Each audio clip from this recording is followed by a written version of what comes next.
নতুন update sperm sperm নিয়ে আজ কথা বলবো আপনাদের সঙ্গে।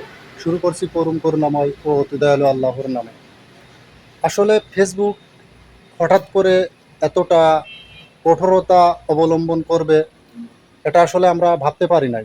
আমাদের জন্য এক প্রকার সুসংবাদ এবং এক প্রকার দুঃসংবাদ।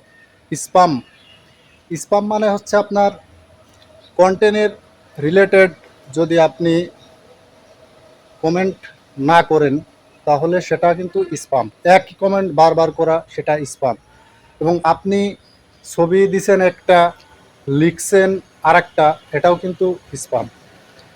তাই এই বিষয়ে সবাই ইনশাল্লাহ সতর্ক থাকব, যেন আমাদের এই নতুন আপডেটে পেজে অথবা প্রোফাইলে কোনো সমস্যা না হয়। খুবই সতর্কতাভাবে আমরা কাজ করব, কারণ এই আপডেটে কিন্তু মেটা স্পষ্ট জানিয়ে দিয়েছে আপনার আইডিকে হয় তারা ব্লক করে দেবে, তা না হলে একবারে চিরতরের জন্য নষ্ট করে দেবে।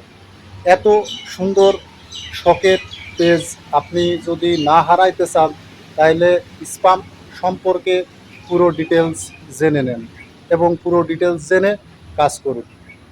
আপনি ইউটিউবিতে অথবা আপনি ফেসবুকে সার্চ দিলেই স্পাম কি এটা আপনি জানতে পারবেন।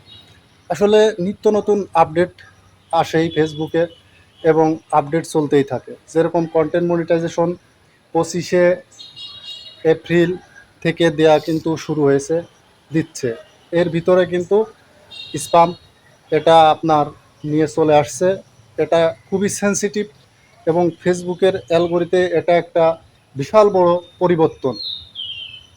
ঠিক আগে যেরকম ছিল সেরকম আবার ফিরে আসতেছে। যেরকম আপনার দুই দুই বছর আগের কথা, খুব হার্ড ছিল, আর এখন এত সহজ হয়েছে এই ফেসবুক, তাও আপনারা কাজ করতে এসে হতাশ। তাই বলবো যে আপনারা যারা নতুন কাজ শুরু করেছেন তারা অল্পতেই হতাশ হবেন না, আর সব কিছু জেনে বুঝে কাজ করুন, তাহলে সহজেই সফলতা পেয়ে যাবেন ইনশাল্লাহ। কারণ সফলতা পেতে বর্তমান কোনো কষ্টই করা লাগে না। আমি দীর্ঘ 9 মাস একভাবে কাজ করেছি এখানে। এক দীর্ঘ 9 মাস কাজ করে আমি কন্টেন্ট মনিটাইজেশন পেয়েছি। তাই বলবো যে আসলে 2-1 মাস কাজ কাজ করে আপনি হতাশ হয়ে যাচ্ছেন অথবা ধৈর্য হারাই ফেলছেন, এরকমটা করেন না। আর ফেসবুকের সকল আপডেট জেনে আপনি কাজ করবেন, ইনশাল্লাহ আপনার পেজটাও সুরক্ষা থাকবে এবং আপনি এখান থেকে সহজেই সফলতা পাবেন ইনশাআল্লাহ।